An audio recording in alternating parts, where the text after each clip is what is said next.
Solo levelling season 2 episode 12। तो episode की शुरुआत में हम देखते हैं कि सभी एसरेंक हंटर्स जेजू आइलैंड पर बुरी तरह से फंस गए थे, लेकिन अचानक ही उनकी शैडो में से जिन्बू के सोल्जर्स बाहर आते हैं और सभी एंड्स को रोक लेते हैं। इसके बाद इग्रिस, आयरन, टैंक और टस्क भी यहाँ आकर लड़ने लगते हैं। देख सोचता है कि आखिर ये लोग है कौन, और तभी जिन्बू भी यहाँ पर आ जाता है, जो कि अपने एक शैडो सोल्जर के साथ अपनी जगह को एक्सचेंज करके आया था। उसे वहां पर देख सभी हंटर्स हैरान हो जाते हैं कि आखिर जिन्बू यहाँ पर कैसे आ गया। इधर जूही और बाकी लोग देखते हैं कि रेड मिशन का जो लाइव टेलीकास्ट चल रहा था वो अचानक ही बंद हो गया है और लोगों को पता ही नहीं है कि जेजू आइलैंड पर इस वक्त क्या चल रहा है।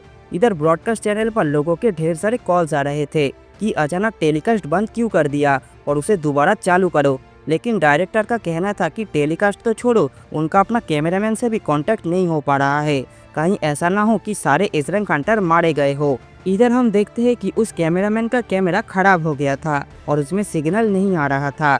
जिन्बू अब आयरन को अपना माना रिलीज करने को बोलता है, जिससे सारी एंड्स उसकी तरफ आने लगती है और फिर इग्रिस और बाकी सोल्जर्स एंड्स पर हमला कर देते हैं। टस्क अपनी जादू से बाकी हंटर्स को प्रोटेक्ट कर रहा था। वहां मौजूद सभी हंटर्स बहुत कंफ्यूज थे कि आखिर यहाँ पर चल क्या रहा है और जिन्बू यहाँ पर कैसे आ गया, जिस पर जिन्बू कहता है कि वो ये सब बाद में एक्सप्लेन करेगा, पहले उनकी इंजरी को ठीक करना ज़रूरी है। फिर जिन्बू अपनी इन्वेंटरी में से कुछ हीलिंग पोशन को निकाल लेता है और इन सबको पिला देता है, जिससे ये हंटर्स बिल्कुल ठीक हो जाते हैं। इसके बाद वो चाहिन को भी एक पोशन पिला देता है, लेकिन इसका उस पर कोई असर हो नहीं रहा था। असल में चाहिन को इतनी सीरियस इंजरी हुई थी कि जिन्बू उसे ठीक नहीं कर पा रहा था, इसीलिए उन्हें चाहिन को जल्द से जल्द यहाँ से ले जाना होगा। लेकिन थोड़ी थोड़ी देर में हजारों एंड्स अंदर आती जा रही थी।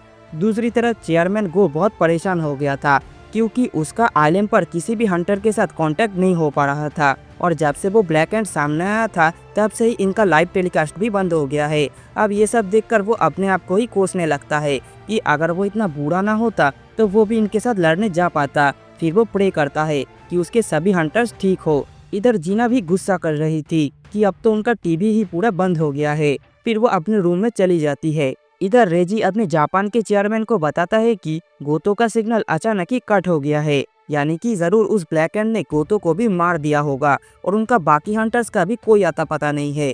जो सुन चेयरमैन को यकीन नहीं होता कि गोतो जितना पावरफुल एसरेंक हंटर भी मारा गया। इधर इग्रिस और आयरन अकेले ही सभी एंड्स को मार रहे थे, लेकिन जिन्बू के मामूली शैडो सोल्जर्स को उन एंड से लड़ने में थोड़ी तकलीफ हो रही थी। जिन्बू अब सभी मरे हुए एंड्स को भी अपने शैडो आर्मी में ऐड करना चाहता है, लेकिन फिर उसके इस पावर के बारे में सभी को पता चल जाएगा, जो वो नहीं चाहता। जिन्बू अब सभी हंटर से कहता है कि यह बहुत खतरा है, इसीलिए आप लोगों को यहाँ से चले जाना चाहिए। टस्क आपके लिए रास्ता साफ करता रहेगा, तो आप लोग उसके पीछे ही रहना। जिन्बू अब इनसे ये भी कहता है कि अभी आप लोग जो देखोगे उसके बारे में किसी को मत बताना। जिन्बू अब मरी हुई एंड के पास चला जाता है और वो एराइस कहकर उन्हें भी शैडो सोल्जर बनाने वाला था, लेकिन अचानक ही उसे खतरनाक ऑरा महसूस होता है, जो कि उस ब्लैक एंड का था और वो यहाँ पर वापस आ गया था। उसे देख बेक कहता है कि ये वापस आ गया, जिसका मतलब इसने गोतो को भी मार दिया होगा। तभी वो एंड कहता है कि बाहर मुझे कोई राजा नहीं मिला, क्या तुम में से कोई राजा है? इधर जिन्बू ने गोतो के साथ भी अपने एक सोल्जर को अटैच किया था, जिसका कॉन्टैक्ट अचानक ही टूट गया, जिसका मतलब गोतो सच में मारा गया है। तभी वो आगे बढ़कर उस ब्लैक एंड के सामने जाकर खड़ा हो जाता है, तो वो ब्लैक एंड उससे पूछता है कि क्या तुम इंसान के राजा हो? जिस पर जिन्बू कहता है कि तुम एक कीड़े होकर भी बात कैसे कर सकते हो? जो सुन वो एंड गुस्से में चिल्लाने लगता है। अब अचानक ही उस कैमरामैन का सिग्नल आ जाता है और डायरेक्टर फिर से लाइव टेलीकास्ट शुरू करने को कहता है। तभी उसका जूनियर बोलता है कि अगर हमने अभी लाइव टेलीकास्ट किया तो इसमें बिल्कुल भी डिले नहीं होगा, और अगर आइलैंड पर कुछ भी उल्टा सीधा हो गया तो ये लोग उसे एडिट भी नहीं कर पाएंगे। अब ये सुन डायरेक्टर कहता है कि टेलीकास्ट बंद होने की वजह से लोग पहले ही उन पर गुस्सा है, तो इसीलिए अब उसे कोई फर्क नहीं पड़ता। अब इतना कहकर वो लाइव टेलीकास्ट को फिर से शुरू करवा देता है और लोग देखते हैं कि जिन्बू उस ब्लैक एंड के सामने खड़ा था। ये देख सभी लोग हैरान हो जाते हैं। दूसरी तरफ जीना भी देखती है कि आखिर जिन्बू इस मिशन पर कब चला गया। इधर चेयरमैन गो तो खुशी के मारे अपने कुर्सी को ही तोड़ देता है, क्योंकि जिन्बू ने फाइट को ज्वाइन कर लिया था। तभी जिनचुल पूछता है कि जिन्बू आखिर इतनी जल्दी उस आइलैंड पर कैसे चला गया, जिस पर गो कहता है कि अभी वो इम्पोर्टेंट नहीं है, हमारी सारी उम्मीदें अब सिर्फ जिन्बू पर ही है। इधर ब्लैक एंड जिन्बू के मुंह पर एक जोरदार पंच मारता है जो देख बाकी हंटर्स कहते हैं कि एक जादूगर दुश्मन के इतने पास नहीं जाता है, उसका तो बैंड बज गया होगा। तभी ब्लैक एंड कहता है कि तुम भी बहुत कमज़ोर हो, लेकिन फिर वो देखता है कि उसके पंच से जिन्बू को एक खरोच भी नहीं आया है। जिन्बू ब्लैक एंड को एक जोरदार पंच मारता है, जिससे ब्लैक एंड थोड़ा पीछे झुक जाता है। ये देख हंटर माँ पूछता है कि जिन्बू सच में एक जादूगर टाइप ही हंटर है ना? तो बेक कहता है कि उसे भी नहीं लगा था कि जिन्बू इतना स्ट्रांग है। इधर जिन्बू समझ जाता है कि ये ब्लैक एंड भी बहुत स्ट्रांग है, शायद अपने इस शेल की वजह से है। इसके बाद वो दोनों ही एक दूसरे को पंच मारने लगते हैं, जो इतने पावरफुल थे कि कैमरामैन तो ठीक से खड़ा भी नहीं हो पा रहा था। इधर जिन्बू ब्लैक एंड पर भारी पड़ रहा था और अपनी आखिरी पंच में वो ब्लैक एंड को बहुत पीछे ढकेल देता है। ये देख वो एंड सोचता है कि आखिर ये इंसान है कौन। इसके बाद वो फिर से जिन्बू पर अटैक करने जाता है, तो जिन्बू उसके मुंह पर ही एक जोरदार पंच मारता है। तभी वो एंड अपना जीभ निकालकर उससे जिन्बू के गाल पर काट लेता है, जिससे जिन्बू के अंदर जहर फैलने लगता है। अब वो एंड कहता है कि ये जहर उसने अपनी मैजिक पावर से बनाया है और इसके असर से जिन्बू अब बिल्कुल हिल नहीं सकता। उसका शरीर धीरे धीरे पैरालाइज हो जाएगा, जिसका मतलब उसका खेल खत्म। अब इतना कहकर वो मॉन्स्टर जिन्बू पर एक जानलेवा हमला करता है। तभी दूसरी तरफ जापान के चेयरमैन को पता चलता है कि उसके 10 में से 7 हंटर मारे गए हैं, जो सुनकर वो बहुत गुस्सा हो जाता है कि ये हंटर्स कितना यूजलेस है। फिर रेजी उसे बताता है कि जिस एंट ने गोतो को मारा था वो वापस नेस्ट के अंदर चला गया है। ये सुन चेयरमैन कहता है कि नेस्ट के अंदर तो कोरियन हंटर्स है, अगर गोतो इस एंट को नहीं मार पाया तो वो लोग इसके सामने क्या ही कर लेंगे। फिर वो अपने बाकी हंटर्स को तुरंत वहाँ से निकलने के लिए कहता है, ताकि वो दूसरे टीम के साथ मिलकर फिर से अटैक कर सके। ये सुन होशिनो कहता है कि वो मॉन्स्टर बहुत ही पावरफुल है, हम उसे नहीं हरा सकते, हमें ये मिशन छोड़कर भाग जाना चाहिए, वरना हम भी यहाँ पर मारे जाएंगे। दूसरी तरफ ब्लैक एंड जिन्बू को बस मारने ही वाला था, लेकिन तभी जिन्बू उसका एक हाथ पकड़कर उसी के पेट में एक मुक्का मार देता है, जिससे वो एंड दूर जाके गिरता है। जिन्बू पर जहर का असर नहीं हुआ। ये देख बाकी हंटर्स भी शॉक हो जाते हैं, लेकिन बेक हंसते हुए कहता है कि अब तो उसे किसी भी चीज से हैरानी नहीं होती है। असल में जिन्बू के सिस्टम ने अपने आप ही उस जहर को निकाल दिया था। इधर जिन्बू सोच रहा था कि वो इस एंट के इमोशन को महसूस कर सकता है, लेकिन टाइम के साथ साथ चाहिल की हालत और भी खराब होती जा रही थी, तो उसे ये लड़ाई जल्दी खत्म करनी होगी। फिर वो उस एंट पर हमला करने जाता है, तो वो एंट वहाँ से हट जाता है।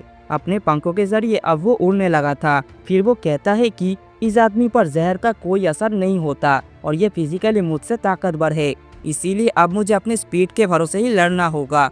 अब इतना कहकर वो एंट ट्रांसफॉर्म हो जाता है। वो अपने शरीर को बहुत पतला कर लेता है और अपने पंजों को और भी नुकीला। दूसरी तरफ जिन्बू भी डीमन किंग बैरन के दोनों डैगर को बाहर निकल लेता है और फिर वो दोनों लड़ने लगते हैं। अब लड़ाई के दौरान ब्लैक एंड अपने आइस पावर को भी यूज करता है, जो शायद उसे आइस वाले हंटर को मारने से मिली होगी, लेकिन जिन्बू उसके आइस को बड़ी आसानी से काट देता है। अब उसके साथ लड़ाई करते हुए ब्लैक एंड रियलाइज करता है कि जिन्बू का स्पीड भी बिल्कुल उसके बराबर है, बल्कि वो तो और भी तेज होता जा रहा है। दोनों में इतनी तेज लड़ाई हो रही थी कि बाकी लोग तो ठीक से देख भी नहीं पा रहे थे। इसके बाद जिन्बू उस ब्लैक एंड की धुलाई करने लगता है, लेकिन तभी वो एंड जिन्बू के आंख पर अपना पंजा मारने वाला था, तो जिन्बू भी अपनी स्किल अपग्रेड करके उसकी हाथ ही काट देता है, लेकिन एंड किंग हीलिंग एबिलिटी का यूज करके खुद को ठीक कर लेता है। फिर वो जिन्बू के सामने एक बड़ी सी आइस का दीवार बना के यहाँ से भागने लगता है। वो समझ गया था कि जिन्बू को हराना उसकी बस की बात नहीं है। फिर वो अपनी फुल स्पीड से यहाँ से भागने की कोशिश करता है, लेकिन जिन्बू भी उसकी हाथ पैर काट कर उसे वापस नीचे गिरा देता है। तभी वो एंड सोचने लगता है कि आखिर ये इंसान है कौन, और फिर वो अपनी एंड सेना को भी हमला करने के लिए कहता है। तो जिन्बू भी अपने शैडो आर्मी को बुला लेता है और उसके आर्मी सभी एंड्स को मारने लगते हैं। टस्क तो इतना बड़ा धमाका करता है कि गुफा के दीवार में ही छेद हो जाता है। अब ये सब देखकर वो एंड सोचने लगता है कि उसे तो सबसे ऊपर होना चाहिए था, बिल्कुल एक राजा की तरह, लेकिन अब उसे जिंदा रहने के लिए यहाँ से भागना होगा। इसके बाद वो फिर से उड़कर यहाँ से भागने की कोशिश करता है, लेकिन जिन्बू अपनी मैजिक से उसे पकड़ लेता है और नीचे पटक देता है। तभी वो एंड बिल्कुल एक कीड़े की तरह रेंगने लगता है। अब जिन्बू भी अपने डैगर को लेकर उसके पास चला जाता है और उसके टुकड़े टुकड़े कर कर उसे मार देता है। अब ब्लैक एंड के मारने के बाद सभी एंड्स भी यहाँ से चले जाते हैं। तभी जिन्बू भागकर चाइन के पास चला जाता है, जिसका ऑरा ऑलमोस्ट खत्म हो चुका था। ये देख चोई कहता है कि उनका हेलीकॉप्टर बाहर ही इंतजार कर रहा है, इसीलिए उन्हें जल्दी से यहाँ से चलना चाहिए। लेकिन जिन्बू कहता है कि उतनी देर तक चाहिन जिंदा नहीं बचेगी। जिन्बू अब एलिक्सर ऑफ लाइफ की बोतल निकालता है और फिर उसे चाहिन को पिला देता है, लेकिन इसका भी उस पर कोई असर नहीं होता क्योंकि चाहिन की हालत बहुत ही खराब हो चुकी थी। जिन्बू को अब समझ नहीं आता कि वो क्या करे। बाहर जाने का भी उनके पास टाइम नहीं है। शैडो एक्सचेंज भी वो 3 घंटे में एक ही बार कर सकता है और उसे ये भी नहीं पता कि शैडो एक्सचेंज करके वो चाहिन को अपने साथ टेलीपोर्ट कर पाएगा या नहीं। वो सोचने लगता है कि चाहिन को बचाने का कोई तो रास्ता होगा। तभी उसे एक आइडिया आता है और इसी के साथ ये वाली एपिसोड भी यहीं पर खत्म हो जाती है। तो दोस्तों, आज का ये वाला एपिसोड आप लोगों को कैसा लगा कमेंट बॉक्स में ज़रूर बताना और वीडियो पसंद आए तो लाइक एंड शेयर ज़रूर कर देना। चैनल पर नए हो तो सब्सक्राइब करके बेल आइकन को भी दबा देना। मैं मिलता हूँ आप लोगों से अगली बार, तब तक के लिए गुड बाय।